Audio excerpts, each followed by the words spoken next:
बिस्मिल्लाहिर्रहमानिर्रहीम। अस्सलाम वालेकुम वरहमतुल्लाहि वबरकातुहू। दोस्तों, आज हम आईन पाकिस्तान के आर्टिकल 10 की बात करेंगे। आइन का आर्टिकल 10 है गिरफ्तारी और नज़रबंदी से तहफ़्फ़ुज़। ये हर शख्स का बुनियादी हक है कि उसको नाजायज़ गिरफ़्तार ना किया जाए और उसकी नाजायज़ और गैर कानूनी नज़रबंदी ना की जाए, चाहे वो थाने में हो, चाहे किसी मुतलका पाकिस्तान को कोई भी इन लॉ एनफोर्समेंट एजेंसी हो। तो किसी भी शख्स को जब गिरफ़्तार किया जाए या नज़रबंद किया जाए तो आइन के आर्टिकल 10 में ये बात बहुत ही वाज़ेह कर दी गई है कि उस शख्स को उस इलाके के मुतलका मजिस्ट्रेट के पास 24 घंटे के अंदर अंदर पेश किया जाएगा। पेश करके उसको वजह बताई जाएगी कि आपको किस कानून के तहत और किस जुर्म की वजह से या किस गलती की वजह से गिरफ़्तार किया गया है। उसके साथ साथ उस नज़रबंद या गिरफ़्तार बंदा जो है उसको सबसे पहले उसके ऐसे शख्स की जो है ना पहुंच में दिया जाएगा या उसको एक्सेस दी जाएगी ऐसे शख्स की जो वो कानूनी तौर पे उसकी मामला देख सके, चाहे वो वकील हो या उसका कोई और जानने वाला हो।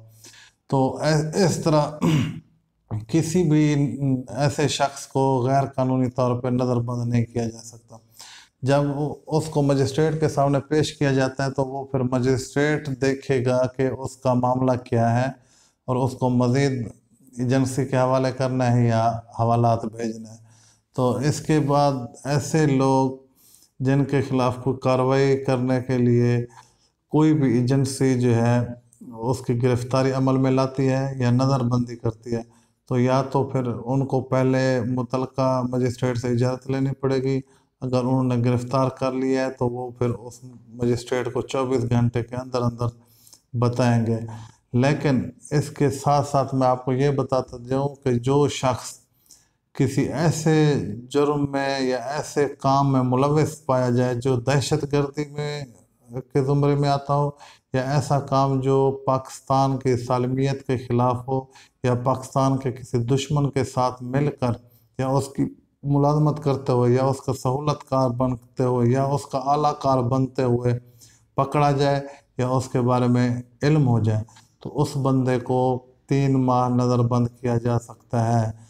लेकिन उस 3 माह में भी अगर वो वफाक में कोई ऐसा अमल करते हुए पकड़ा जाएगा तो वो वफाक में चीफ जस्टिस ऑफ पाकिस्तान की सरबराही में एक जो है ना कमेटी बनेगी। वो चाहे चीफ साहब खुद हूँ या कोई ऐसे मेंबरान जो जजेस रह चुके हों या मौजूदा जज हूँ, उनकी सरबराही में एक कमेटी बनेगी।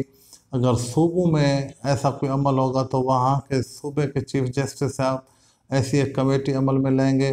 लेकिन वो कमेटी भी रिपोर्ट पेश करेगी और उस मुतलका शख्स को भी इतला देगी और डॉक्यूमेंट्स देगी और वजह बताएगी कि आप किस वजह से नज़रबंद हैं। और उस 3 माह के बाद जो है ना उसको एक्सेस टू जस्टिस होगा और अगर उसके ऊपर कोई भी इल्ज़ाम जो है वो मैच्योर होता है और वो जुर्म बन के ठहरता है तो उसको फिर एक्सेस दी जाएगी अपने कौंसल तक इंसाफ के तकाज़े पूरे और करने और हासिल करने के लिए। और उस कमेटी के सामने पेश होते हुए उसको हर चीज़ से आगाह किया जाएगा कि उसके ऊपर क्या इल्ज़ाम है या वो किस चीज़ का मुजरिम है, किस जुर्म का मुजरिम है। तो ये हो गया गिरफ़्तारी और नज़रबंदी से तहफ़्फ़ुज़ जो एक बुनियादी हकूक़ है, क्योंकि हम इस वक्त जो फंडामेंटल राइट्स का चैप्टर है उसमें चल रहे हैं और उसी फंडामेंटल राइट्स में से ही ये आर्टिकल 10 आता है जिसमें हर एक शहरी के ये बुनियादी हकूक़ में है कि अगर उसको नज़रबंद किया जाता है या गिरफ़्तार किया जाता है तो उसको मुतला किया जाएगा और उसको गैर कानूनी तौर पे गिरफ़्तार नहीं किया जाएगा, गैर आइनी तौर पे गिरफ़्तार नहीं किया जाएगा।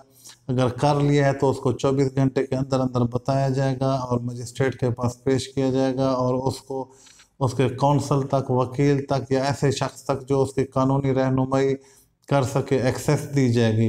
तो ये जो शराइत हैं उन पे इतलाक़ नहीं होगा, ऐसे किसी शख्स पे ये शराइत लागू नहीं होंगी या वो इन शराइत का फ़ायदा नहीं उठा सकता जो मुल्क की सालमियत के दुश्मन होगा, या दुश्मन का आलाकार होगा, या दुश्मन का सहूलतकार होगा, या दुश्मन का मुलाजिम होगा। उसके लिए तरीक़ाकार मुख्तलिफ होगा। वो इस आर्टिकल के ज़ुमरे में नहीं आएगा। ये बिल्कुल वाज़ेह और क्लियर इसी आर्टिकल में आता है कि वो बुनियादी हकूक़ के ज़ुमरे में शामिल हो के आर्टिकल 10 का फ़ायदा नहीं उठा सकता। और इसी आर्टिकल 10 में है कि किसी गैर हाज़िर मुल्ज़िम के ख़िलाफ़ ट्रायल होगा तो उसको सज़ा नहीं दी जा सकती। और उसकी सज़ा जो है ना वो गैर आइनी होगी। उसको फेयर ट्रायल का हक होगा। उसकी मौजूदगी में उसको सज़ा जज़ा दी जाएगी। मफरूर अगर कोई बंदा होगा तो उसके ख़िलाफ़ भी कोई कार्रवाई ऐसी नहीं लाई जाएगी जो इसमें वो उसको मुल्ज़िम ठहरा के उसके ख़िलाफ़ हतमी सज़ा का हुक्मनामा जारी किया जाएगा। रियासत का काम है कि वो अगर मफरूर हो गया है, गैर हाज़िर है, तो उसको हर हाल में अदालत के कटहरे में ला के उसकी मौजूदगी में उस केस का फ़ैसला सुनाया जाए और उसको जो भी सज़ा देनी हो उसकी मौजूदगी में दी जाए। और ये आर्टिकल 10 में ही आता है कि रियासत में जो भी मेम्बरान हों, जो जज साहबान हों, या जो कानून नाफिज करने वाले लोग हों, या कानून नाफिज करने वाले एजेंसियों के अहदेदारान हों, अफसरान हों, जो अमल दरामद करते हों, वो आइन के आर्टिकल से बाखूबी वाकिफ़ हों और मुल्क के शहरियों के हकूक़ को मद्देनज़र रखते हुए अपने फ़राइज़ सर अंजाम दें। तो दोस्तों, ये था आइन का आर्टिकल 10, गिरफ़्तारी और नज़रबंदी से तहफ़्फ़ुज़। ये हर शहरी का बुनियादी हक़ है। उसको अगर गिरफ़्तार किया जाएगा तो उसको ये बताना ज़रूरी होगा, और गैर ज़रूरी तौर पे 24 घंटे से ज़्यादा उसकी नज़रबंदी और गिरफ़्तारी गैर कानूनी व गैर आइनी समझी जाएगी। और उसके वारसान मुतलका मजिस्ट्रेट को दरख्वास्त दे के मुतलका थाने या मुतलका एजेंसी के दफ्तर में छापा डलवाएंगे तो वो बाजियाब भी होगा, और जिन्होंने गिरफ़्तार किया होगा उनके ख़िलाफ़ कानून के तहत अमल किया जाएगा और उनको सज़ा भी दी जाएगी। तो ये आपको आर्टिकल 10 की तारीफ़ और तशरीह बताई गई है।